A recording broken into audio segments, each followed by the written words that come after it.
Hi everyone, good morning. Eto, may nakita na naman ako na isang pot na malago na yung mga weeds. Ito si Luella. Ayan.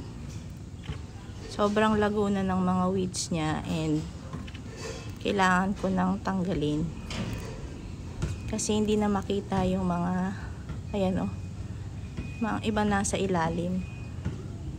Yung mga pups, mga prinopa ko. So, hindi na lumalaki. Sayang naman. Ayan.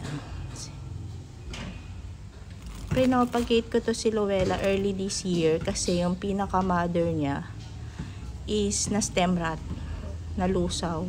And ang daming tumubo na pups or babies dun sa stem.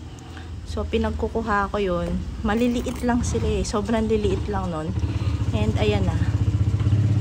And dahil sa mga weeds na to, tignan ninyo, yung iba hindi na nakasabay sa paglaki kasi yung nasa gitna, ang laki na niya. Tapos yung iba ang liliit pa rin. Baka nga may nalusaw pa dito eh dahil sa weeds. Ayan, mabait naman si Luella. Yun lang nga, kasamang palad, yung pinaka mother nga niya is nalusaw.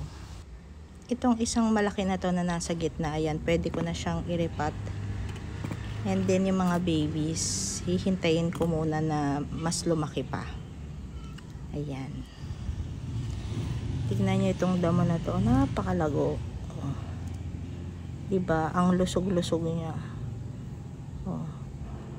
Gustong gusto nila yung soil mix ko. So, yun na muna ang aking vlog ngayong umaga. Thank you for watching. Happy planting, happy gardening sa ating lahat.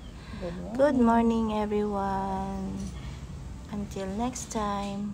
Bye!